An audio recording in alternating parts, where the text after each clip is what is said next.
The human body is amazing. It even comes with its own clock. This internal or biological clock tells us when it's time to eat and sleep. It will counsel us that, yes, there are only 2 episodes of Lucifer left, but it really is time to go to bed. Your biological clock really likes the 8 to 5 work schedule, a normal circadian rhythm.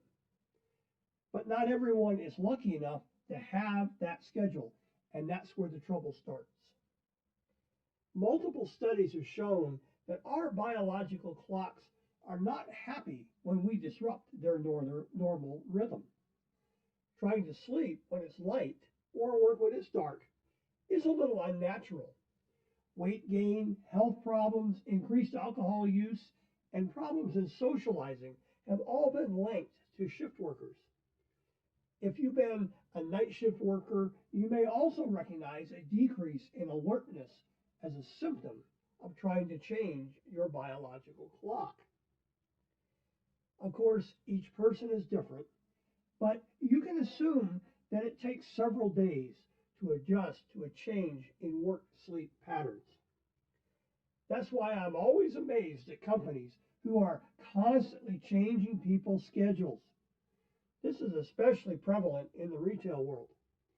Managers schedule workers with a system that makes sense to no one, moving them from one shift to another, completely ignoring the effects on the individual when they don't have time to adjust.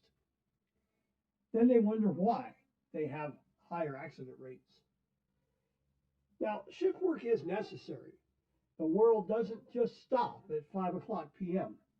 So how can you help your team members in their circadian rhythms?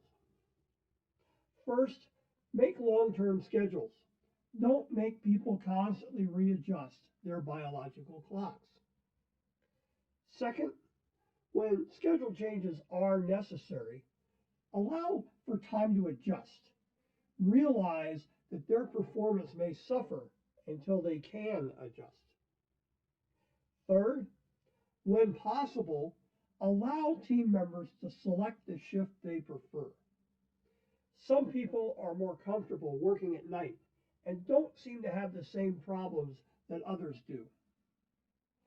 Fourth, don't neglect the night shift.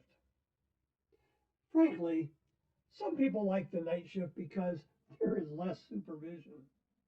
Although I don't expect leaders to cover all the shifts all the time, it's good to let people know that you haven't forgotten them. Yes, this will tend to mess with your biological clock, so be aware.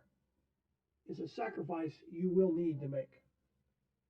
And fifth, keep those long-distance Zoom calls in mind.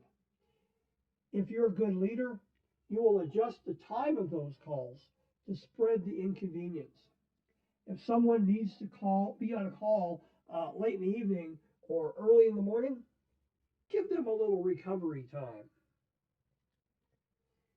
Now that people are working at home, I urge you to consider a form of the results-oriented work environment. In this approach, schedules are less important than accomplishments. Concentrate on what needs to be done, not on inflexible schedules.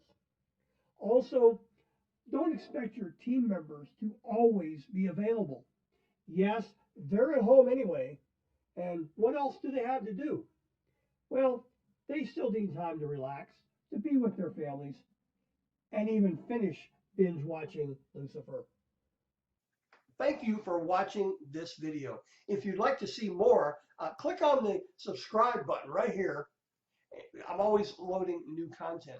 And speaking of content, in the description below there's a link. Go to that link. It takes you to our website where you can download a lot more great information. And it's no sales. It's all free. Just want to give you some tips, tools, and techniques to help you be a more effective leader.